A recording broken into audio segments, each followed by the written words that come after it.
Right. Hello, everyone, and welcome to today's NetPlay seminar. It's very happy to have Antoine. Antoine? I hope I got it Yeah, great. right. From UCL, talking about open up echo chambers via optimal content recommendation. Now the time is yours. Thank you. Hi, thank you for the introduction. So, yeah, my name is Antoine Vendeville. I'm a last year PhD at University College London. And the work I'm going to present to you is something I did in collaboration with people at Sorbonne University during my third year of PhD. So, what I'm going to talk about is echo chambers in social networks and how can we open them up with content recommendation. Right. So, okay. So first of all, what's an echo chamber? So you probably heard that before, but just a quick recap. So basically, this was an example from the Black Summer in Australia a few years ago. So there was a lot of fires, and there was some conspiracy theories about these fires having been made by some people for some, I don't know, obscure reasons that I don't really know in detail. And so this is a retweet network. So on the right in red, you have the community of conspiracists, and on the blue, you have the non-conspiracists. And you can see that the vast majority of retweets happen inside each community, and there's not much retweeting going on between the two communities. So basically, you have these two clusters, and there's not much communication between the two. So that's what I mean by an echo chamber is the fact that because of our natural tendency as humans to connect with people who agree with us, and also we think is reinforced by the way the recommendation algorithm works on social media, we end up seeing mostly content we agree with and interacting with people we agree with. And this creates these clusters of people who all think the same, and like the beliefs are constantly reinforced instead of having a evolution through conversations, for example. So this is especially salient when we talk about conspiracy theories, but it happens when it comes to controversial or political topics in general. So these was two other examples from a paper by Gary Miller. This was in on the left was in Russia, on the right, no, sorry, on the left was in India, on the right was in Russia, and you can see the retweets and followers network. And so obviously we see there's a lot of homophily in the networks of following, right? So people, they tend to associate with people they agree with, but we can see that in the retweet network, this effect is even more exacerbated, right? There's even less communication between the clusters and even more communication inside the clusters. So the homophily is reinforced. And so you might tell me this is not necessarily a problem, and it doesn't have to be all the time, but it is especially concerning because it fosters the polarization of opinions, more radical extremist views. It also favors the spreading of fake news and conspiracy theories. So we need to open up the echo chambers. Okay, so for this work, we used a data set from the 2017 presidential election in France. So the data set was collected by some other people, but basically it was very interesting because we have millions of tweets, millions of retweets for thousands of profiles during the electoral campaign. And we know the political affiliations of the users, right? They were either directly declared by the users or they were manually annotated by the creators of the dataset. And so we also collected ourselves the followers graph between these users. And after some pruning and pre-processing tasks that I'm not going to detail, we ended up with a graph with a bit more than 8,000 users and almost 1 million edges. And we also have the retweet graph for these users and the mention graph as well, but we're not going to use it. So this is on the left, the followers graph, on the right, the retweet graph. So the parties are from left to right. So in red, you have the far left. In dark blue, you have the far right. Macron is in green in the middle. He won the election. And so we can see like a clustering of the users in the two networks, even more so in the retweet graph. So this is where we see that we have indeed echo chambers. Right, but we're going to quantify this more precisely because just looking at the graph is not very, it's a bit imprecise. So more precisely here, what I'm showing to you is the distribution of content that users are exposed to on their newsfeed for each party. And so basically for each party, the highest bar here is the percentage of content from their own party that they are exposed to. So people are exposed on average between 53% and 80% of content coming from people who share the same opinions, right? So there is a big skew in favor of content you're most likely to agree with. And this is not that surprising because there is higher homophily in the followers network, as I show here, which is the distribution of the people you are following. And it's between 62% and 88% of the same party. So it makes sense that you would see more content coming from the same party because that's who you are following, right?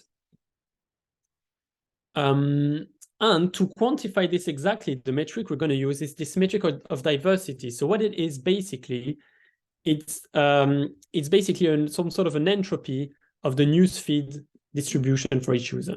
So PSN is the average proportion of content coming from people supporting party S on the newsfeed of user N. And we calculate this Gini index, which behaves the same as an entropy, basically. So if you are only exposed to content coming from one party, it's going to be 0. If there's a perfect balance between all the parties in your newsfeed, this is going to be 1, okay? And what we're going to try to do is to increase the average value of this phi n metric over all the network. This is what we are trying to do, to increase the diversity of content on the newsfeed of the users. Okay, so to do this, we rely on a diffusion model that I'm not going to detail too much, but basically consider a network of users. Each network is going to create new content with a Poisson process with a certain rate, lambda Sn. They're going to repost with a certain rate as well from their followers. And everyone has a newsfeed. And basically, when someone creates a post, it's going to appear on the newsfeed of their followers, replacing something else. And when people repost, so this is a controversial assumption that I'm going to go back to a bit later, but we assume that people, when they repost something that they take uniformly at random on their newsfeed. So this is obviously wrong, I think, because you're going to most likely retweet things you agree with, and if there is some things on your newsfeed you don't agree with, you're probably not going to retweet it. So this is mostly for analytical tractability, because we haven't been able to solve the model in closed form with preferential reposting behavior, but we did some simulation with it that I'm going to show you later, and indeed we get much better results. So yeah, just a small drawing here. So this is the platform from the point of view of user N. So they have a news feed. This newsfeed is fed with content coming from the leaders of N, the people that N is following, who are going to push content with their posting and reposting rate into the newsfeed. And then user N can create what I call self-posts, so basically original posts, or they can repost from the newsfeed and everything they do arrives on their wall. So this was from a previous work. We reuse this model. So I'm just going to showing you this quickly to explain the model. And basically, this is an illustration of the precision of the model. So this was on a data set from the social media Weibo. And we just ranked the users by how present they are on the walls of everyone else. So basically their popularity. And we see that the rank computed with the model and the rank that we've computed just using the data, it is a pretty good match, at least for the first users on the left. When we go to the lower ranked users, it's a bit of a mess on the top right, but at least for the most popular users, we detect the same popular users with the model and just by looking at the list of tweets. So this was pretty encouraging, and that's why we wanted to use this model again to detect echo chambers, and that's what we're going to do now. I can, if you want, I can detail later how we did this evaluation on the data, because I know it's a bit obscure here, but it's just to illustrate that it actually sort of works. Okay, and so now we included opinions in this model to be able to track the popularity of every party, basically. So PSN is going to be the average proportion of content coming from party S on the newsfeed of N. And so PS1, PSN is the state of the newsfeed, the distribution of the newsfeed, for example, and we can compute it with this linear system, which has a unique solution under mild conditions. And we have an efficient algorithm to compute it. So basically, this allows us to compute the probability of finding content from any party on any newsfeed at equilibrium. And this is what we're going to use to quantify the echo chambers. Just quickly to show on the data how it works, this was the values of PSN for each party computed with the model and from the data. So we can see that the tendencies are the same, but the exact values can be quite different. For example, for PS here, the second plot, it's quite good for the first one, but then we can see a discrepancy. So although the general tendency is the same, there is a difference in the values. And we thought it was mostly due to the fact that in the model, people retweet things at random and there's no like preferences coming into play when they retweet, but actually, when we include preferences in the reposting behavior, we can only do it in simulation, but we have a very good agreement between the model and the data. So perhaps this is the best way to do it. Unfortunately, it's not tractable analytically, so that's why we don't use it here. But it is a lead for future research to be able to integrate this into the analytical model. Okay, so what I was saying is that to open the echo chambers, we want to increase the diversity on the news feeds, and we're going to insert posts into the news feed with recommendations. And what we're going to try to find is the rate at which we have to insert posts from party S into the newsfeed of N for every S and every N. And we're going to work on the budget because we do not want to flood people with millions of recommendations. Otherwise, they can, I don't know, maybe they're going to leave the platform. So there is a budget B, and we don't that users see more than, let's say, 10% of recommended content on their newsfeed. And so our objective will be to find this XSN for all N and S in order to maximize the average diversity under budget B. So this is the exact problem. Again, I'm not going to detail, but basically the objective is the average diversity of the news feeds. The first constraint is the model equation, and the second constraint is the budget constraint. So the objective is quadratic, the constraints are linear, so we can solve this quite efficiently. And actually, yeah, we solved this in 10 minutes using GuroB, so it was quite fast. And I'm going to show you the results now. So on the top left is the distribution of the diversity for all users. So we can see that initially here in gray, the average diversity was 0.38 and it was quite uniform. But as we increase the budget from 0.02 to 0.1, we can see that the diversity increases all the way up to 0.89, 0.89 here. So basically, even with a small budget, like 2% of recommendation is the first curve, we jump from 0.38 to 0.77 diversity. So we can see that it is very effective at increasing the diversity. On the right, we show the proportion of content coming from the same party. So basically, how much do people see content coming from the party that they support? So in gray was the original values. You can see it was quite skewed to the right, and the average was 0.73. So people see a lot. About 75% of content they see is what they already agree with. But then we can see that we can effectively reduce this all the way to 0.31 with when we increase the budget. So the budget can increase the diversity of the newsfeed, reduce how much we see things we already like. So we believe it's a good way to reduce the echo chamber effects. On the bottom here, I'm just showing what's happened if we don't consider the diffusion part of the model and we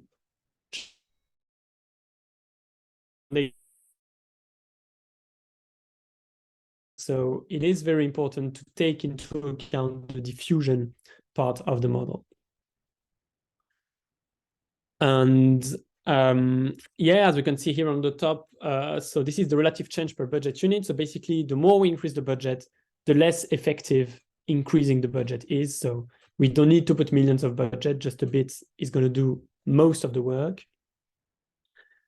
And here on the bottom, we see the proportion of parties that are recommended. And basically, the parties that get the most recommended PS is the one that had the smaller support base initially in the network, so it makes sense. And conversely, like the party that gets the least recommended is the one that had the most people supporting it. So yeah, that's it. That's it for me. I'm just gonna have a quick word about further research. So as I said, the correspondence between the model and the empirical values is not always very good. And we saw that we can improve it by doing preferential reposting. Unfortunately, we can only do it in simulation and not analytically. So perhaps maybe we should try to find a way to do it analytically. It would be good also to take into account this backfire effect. So we don't want to expose people always to things they don't like, because it might actually make them even more entrenched into their beliefs. So if you want to change people's minds, you should not flood them with things they don't like. So maybe we should limit the amount of cross-cutting content we present to people. You can enforce equality in the share recommendations for each party, because we saw that some parties are more recommended than others, and maybe it's not fair. And so all of this can be done by adding penalties in the objective of the optimization problem. And finally, also, I think a pretty important thing to remark is that this exact framework, you can just change the objective to make it more a influence maximization problem. And you can actually use the same framework to promote one party, or on the opposite, to try to completely silence one party. So maybe you can use this to try to silence, I don't know, conspiracy theories or things like this, if that's what we're trying to do. So I think there was also something useful that can be done with this model. And yeah, that's it for me. Thank you very much for listening to this. And I'm happy to take any questions if you have some. Thank you very much. Thank you. Thank you very much for the talk. And is there any question from the audience? If there's any question, just feel free to unmute yourself. I have one. I got lost with the. Thank you very much for the talk. I got lost with the diffusion part. What is what did you call diffusion? Here, so basically, the model is a model of diffusion. Okay. So to compute the distribution of content on a newsfeed, we use the posting and reposting rates, which are lambda and mu here, of all the people I follow. So here on the left, you can see is the sum over all my leaders of their posting rate plus their reposting rate. So it's everything that gets posted by people I follow. Okay. Basically here on the left. On the right here is how much the people I follow, they post specific party S. And so this is the model we used to compute the distribution of the news feeds. Okay, so the diffusion is posting and reposting. Okay. Yeah, basically we don't explicitly look into the content of the post. We just say, like, with rate lambda k, for example, user k is going to create a new item. We don't say what it is exactly. And we assume this item is supporting party S, which is the party of user k. And this item is going to be pushed into all the news feeds of the people who follow K. Okay. And so that's how the content items travel throughout the news feeds of everyone. Then it can be reposted again, then reposted, and it's going to go through the news feeds like this. Now it's clear how to destroy echo chambers you need diffusion, because otherwise we have just a static effect on the recommendation. Yeah, exactly. So that's what I was. That's exactly what I was showing here. That here, if we just take the equilibrium distribution of the newsfeed and perturbate this distribution with the recommendation, yeah, we're going to have a small effect, but as you can see, it's very small, so we would need a lot of budget to make a significant difference. But the optimization problem uses the model, and so it can take advantage of this diffusion to say, let's say, if I recommend this to this very influential user, it's going to be propagated to a lot of other people. So with just one recommendation, I can make a lot of different changes in a lot of different news feeds. Nice. Thanks. Thank you. So I had another question. Like the first actually is about the budget. Can you explain again how you implemented the budget? I got lost there. Yes, I can explain how I want to. What it is. Yes. So actually, I had a slide about this. Can you just give me 1 second? I'm going to get the slide. Because I thought it was going to be too long, so I removed it. But yeah, I'm just going to put it back. Constraints. Yeah, okay, this was this.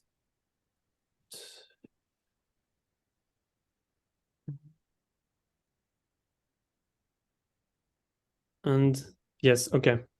So now I can show you.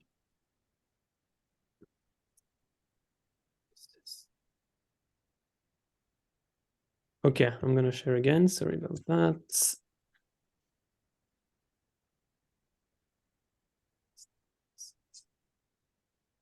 Okay, yeah, so I think it's here now. Okay, so if we want, let's say, budget of 10%. So we want people to not see more than 10% of recommendations onto their news feeds.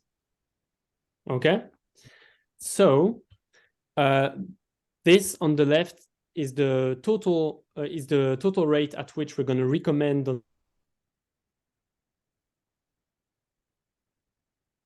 user n. So this is the total rate at which we push recommendation into the newsfeed of n. And on the right is the total rate at which content arrives into the newsfeed of n. So we want the rates of recommendations to be 10% of the total rate of arrivals into the newsfeed. Okay.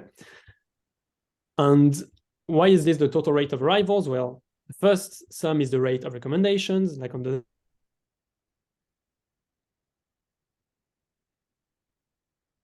level that n follows, create new content. And this content automatically arrives into the newsfeed of n. Okay. And so if we just work this equation, we obtain just in a few steps the equation below. That's the constraint we used into the model. Nice, yes. Okay, so then I had just another question that is kind of related to this, like, but more in general. Like, so in the first slides, you said that you were considering the distribution of content that you were exposed to. Yes. And like from the data, you just count basically the number of tweets by all the number they follow. And is that just it? Because I mean, usually it's not in Twitter. It's not just that, right? I mean, yeah. So it's a very good question. So how did we do this with the data? Basically, the data had a list of a chronological list of tweets and retweets. Basically, and since we had the followers graph, what we did was we assumed that we go through the list, and when a user creates a new tweet or retweets something, we assume that this goes directly onto the newsfeed of its followers, of their followers. Okay. And so we go through all the lists of tweets like this, and then we compute the average time that they had on their newsfeeds. We take a newsfeed size of 1, And we see that that's how we compute the average. And then when you calculate the lambda, all the parameters lambda and mu, do you then when you do you fit them to this data user by user? What do you do in the model then? Like, how do you choose those parameters? Yeah. So the model, we need the network of users. We have this. Yes. The self-posting rates. So yeah, so the self-posting rates, we take the total number of tweets that were created by the users, and we divide it by the total duration of the data set. And same for the reposting rate, we count the number of retweets and we divide by the duration of the data set. But is it individually it's based? User per user, yeah. User per user is different. Okay. Yeah, nice. Exactly. Yeah, sorry. Yeah, it's just make sure. Yeah. Nice, interesting. Okay, that's very cool. And that's the same. So what the method I told you about how we did this distribution of content is what we use to do this empirical evaluations. So we empirically, this is on another data set, but yeah, the same way we empirically compute the distribution on the news feed, and then we compare with the distribution from the model. Of course, the model uses parameters inferred from the data, so obviously there's going to be a relation between the two. I see. Yeah. Just a comment on this picture, since you have it there. You can make it nicer just by using a density plot, like all the scatter points that you plot. You can color them depending on the density of points around there. True. And this will help you to understand if there is they're around the line, or it's just random completely. Yeah, I think you're right. It would be, unfortunately, so this is already published. Yeah, I know. That's why. But yeah, this is something I did during my my master's. So I was a Python of course. rookie. But yeah, you're right. I think especially we don't see very well the most important points that are the one on the left, which is actually a bit sad. Yes. But this way you can make them bigger and just plot them with the color representing how dense they are together. I mean, yeah, just a hint. Yeah, you're right. Yeah.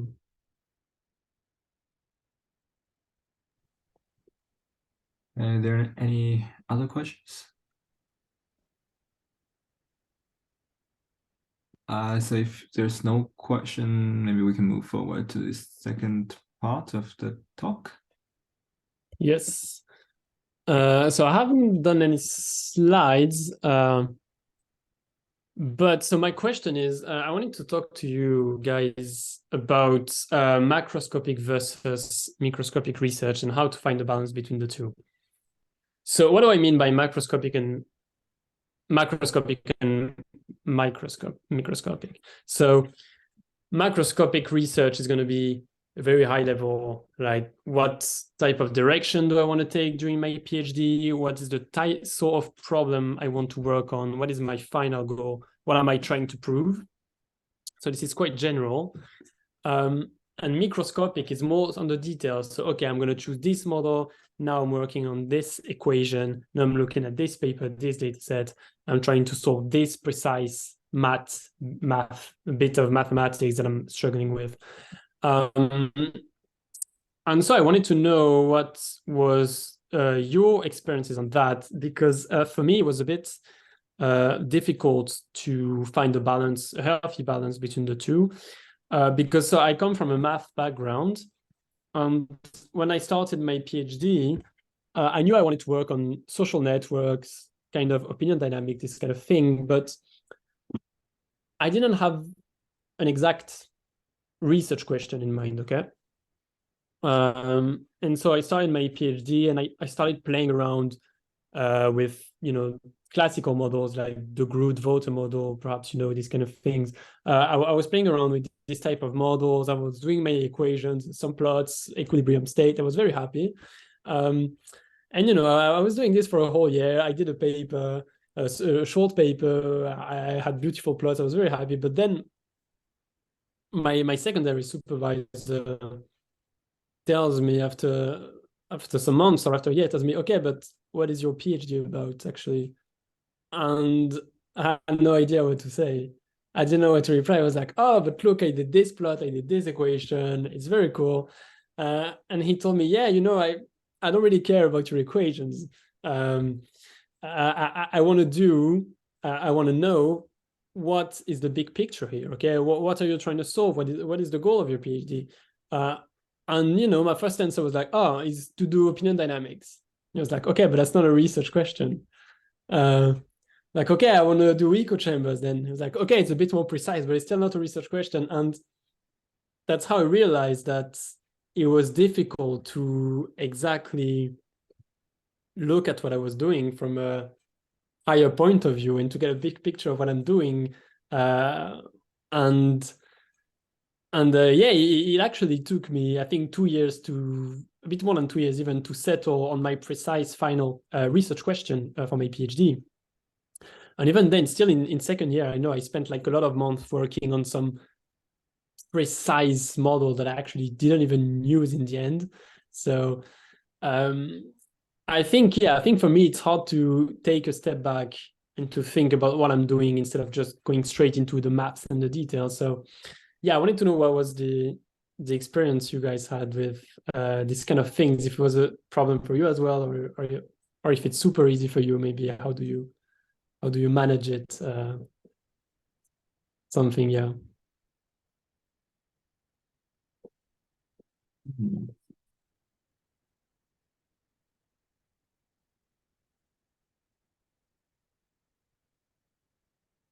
I guess it depends also if you have, like, did you start your PhD, for example, with a predefined, yeah, go ahead.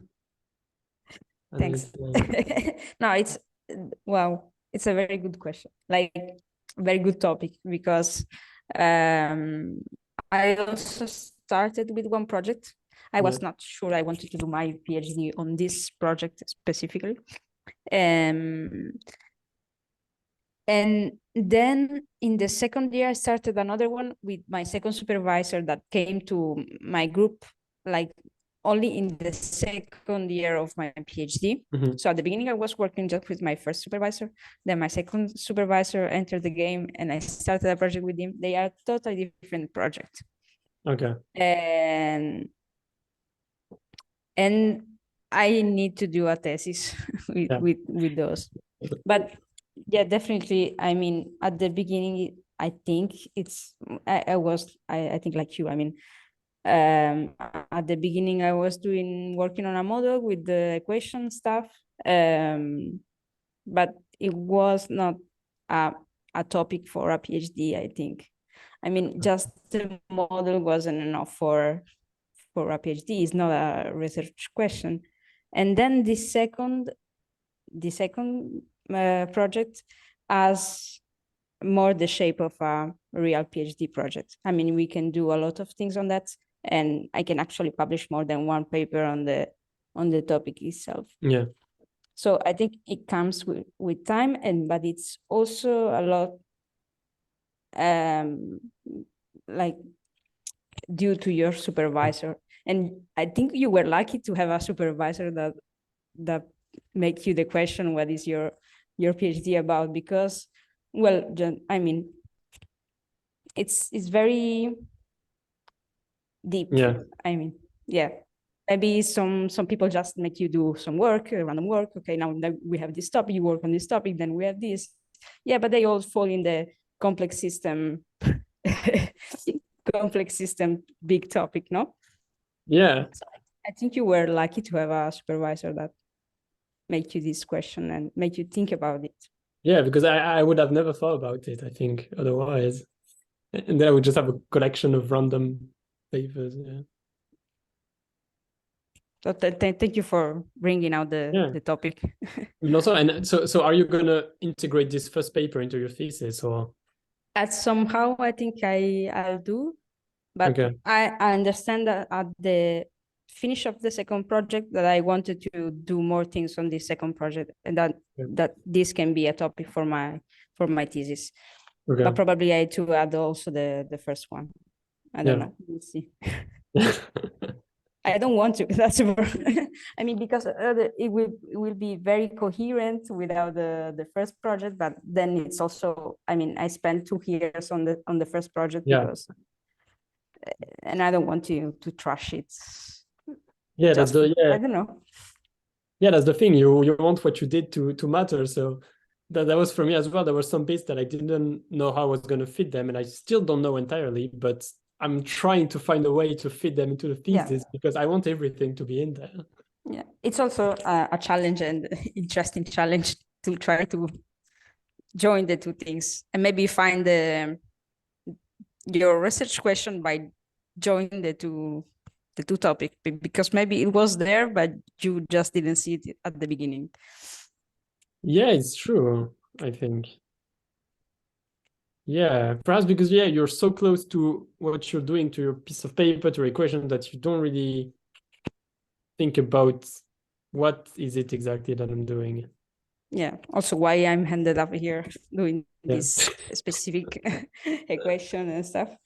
But so Antoine, like when you started your PhD, you have did you propose a research, like you had a research proposal and stuff? It was like the professor, the supervisor who had like a project that you wanted to do, or you had like, okay, I give you the money, you choose whatever you want to do? Because the way you talked, it seemed like, okay, I can do whatever I want as long as it talks about social networks, but you didn't have any plan before starting. Yeah, I could do pretty much what I wanted. I was just hired on the basis that I was going to talk about social networks, and since it comes from like a cybersecurity organism, that it had to be related to cybersecurity, so the dangers of social networks, obviously. But yeah, I think my PhD proposal that I sent to the administration at the very beginning of my PhD, or just before, was we're going to explore how do the topology of the networks and the dynamics create specific opinion dynamics. That was like basically the whole thing I said. It was completely vague. It was not I didn't even talk about tremors then. Yeah. But it's so at the same time, also the supervisor that you ended up with didn't propose your kind of project, right? No, not really. So it was very free. Really. You were very free.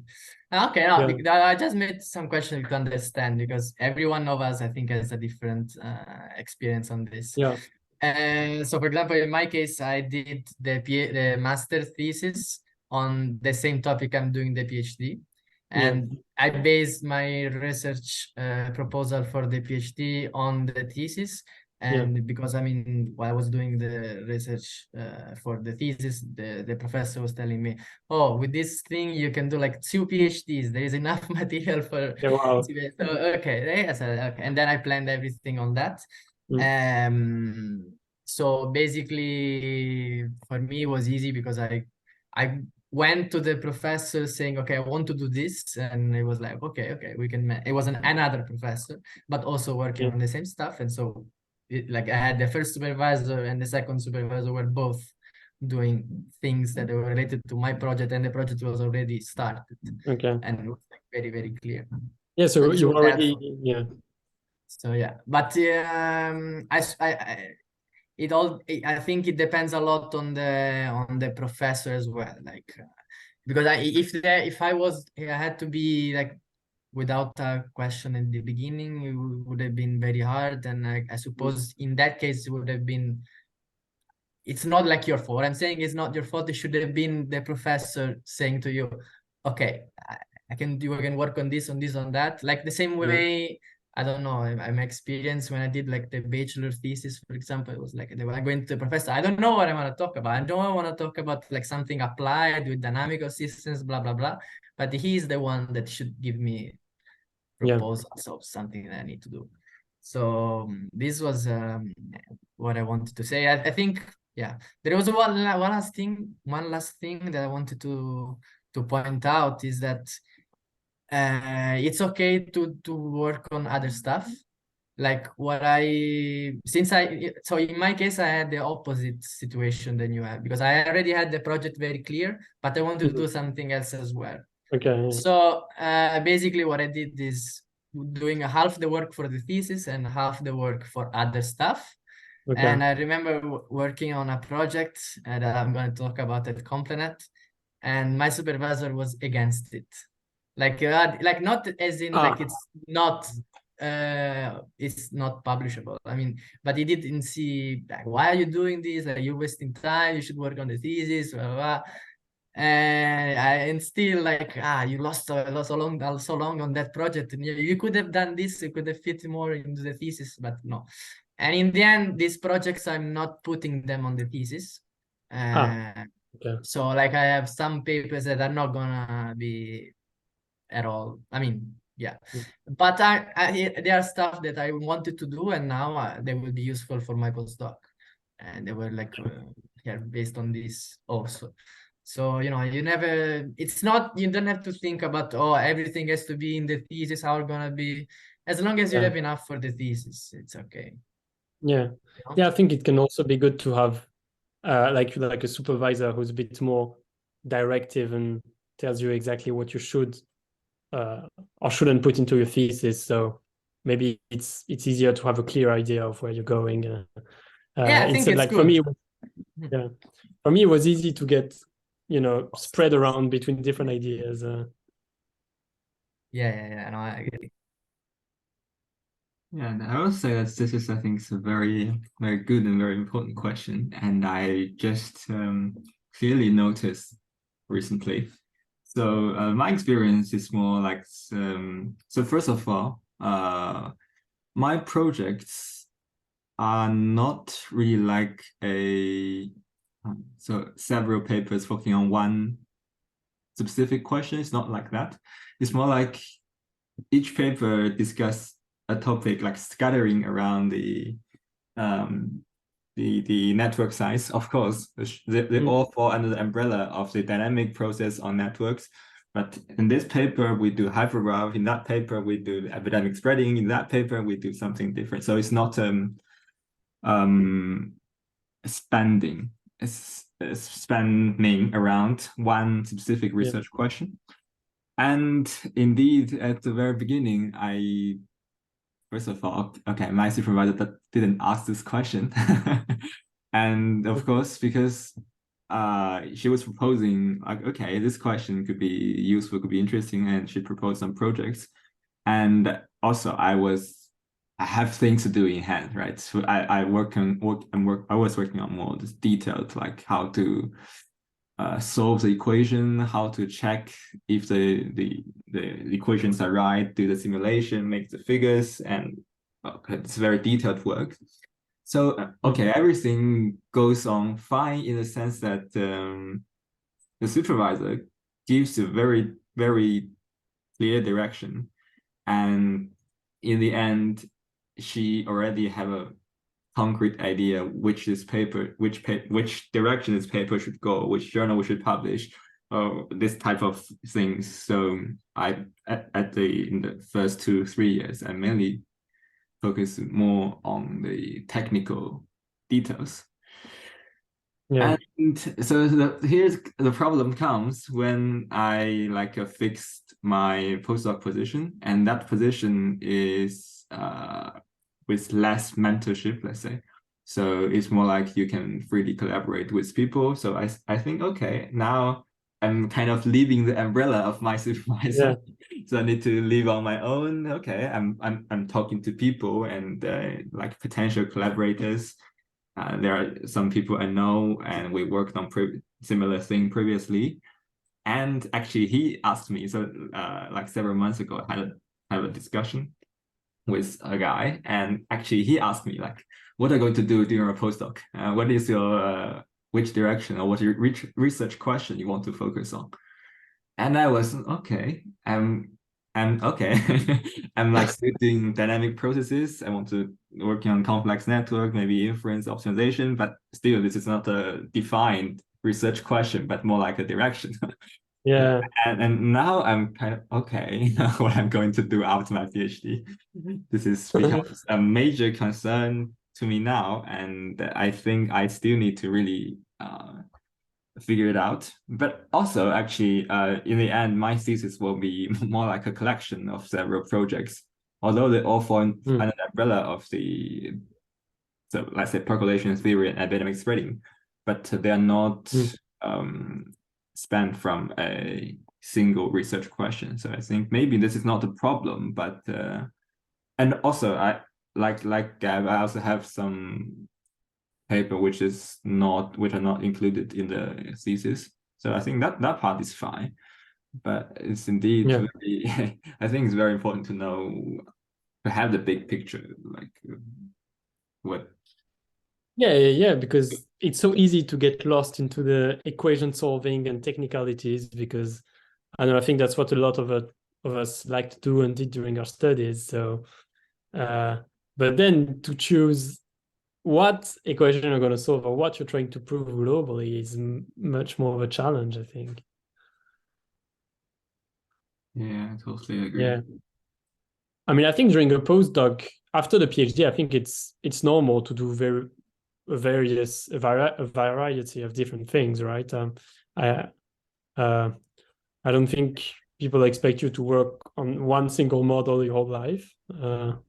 Yeah, and no one really will have specific expectation on me, but like I have to choose what I'm going to do, what I'm interested to do, and what I know can help solving this question. So maybe there's a lot of question in choosing a direction or choosing a question. And I still believe that you need a like kind of direction, like a specific direction also in the postdoc, because otherwise you know a lot but not on anything, you know. Yeah, I agree. So still, like, you need to choose a direction, maybe following your previous direction, maybe slightly drifting away from your previous direction. But the thing is, previously you have a specifically, like, you have a supervisor who is kind of in charge of this, guiding you the direction, and afterwards there's no one really responsible for that. I think that could be like a new challenge thing. Yeah, I agree. Well, that also depends on the project, because like the postdoc, I mean, because maybe there is a professor that already has a project and you work on that. Like in my case. Okay. So if the professor hire you as a postdoc on a specific project, then this may not be yeah. I guess also if it's not the case, if you can do anything you like, you know, there's, I don't know. I mean, at least for myself, there's many different things I would like to do. So if I'm just here and I have to choose what exactly I'm going to work on, I think it's difficult because there's so many possibilities, right? Yeah. That's why I like the like half and half thing, like work half of the time on like a specific line of research and then half on random things, so that you have both of them. Because then, like, when you have to collaborate with others, like it happened to me to go to a research visit and so you did a lot of work on this specific thing. I'm gonna just put you as an author of the paper. You're gonna help us on this just because you know this stuff. Okay. And if you just do a lot of stuff on different topics, and there, I mean, you know, like you're not a specialist on anything, you know, so it's harder. But at the same time, you want to contribute on different things. There are a lot of interesting stuff to do. Collaborators are nice to work with, so you still want to do that. And I'm doing those things as well, but there are limited part on. I don't know. That's my take. I don't know if it's nice to. I think it's important to have a specific thing that you work at least half of the time. Okay, like a main project, you mean? Like a main direction of projects. Okay. Yes. I don't know. Yeah, I agree. I guess it gives you sort of a structure of what's important, and maybe like the side bits, you can see how they relate to this main project or not. So maybe they're more important because they relate to it, or they're less important because they don't relate to it. Yeah, exactly. Like my main project is about innovation, but it can be seen on different ways, and there are things that can be done with science of science, like we think they can ask computational social science, and they might be unrelated when you do those projects to them, but then you can also use those things again later using the same framework you developed on data science or like a science of science for innovation, you know? Yeah. I mean, I think the other point of having a main research direction is, at least from the theoretical side, you are more equipped with the tools, with the theories, with the knowledge you need to solve questions.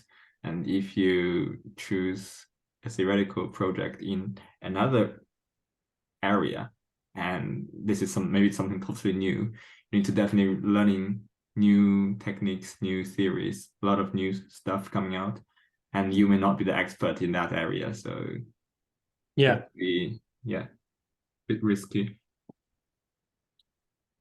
yeah. I mean, when you're starting something new, you're never the expert, but I guess you have to learn.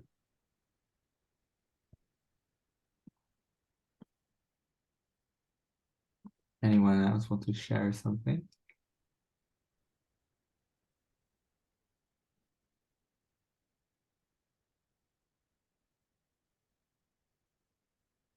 Okay, if no, then I think we can stop here today. And indeed, this is a very interesting and I think very important discussion to have. And thank you for bringing it up in this seminar. Yeah, sure. Yeah, thank you for having me here.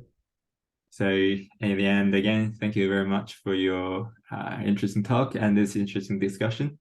Hope to see you in 2 weeks in our next seminar. Thank you very much. Thank you very much. Thanks, guys, for coming. Bye.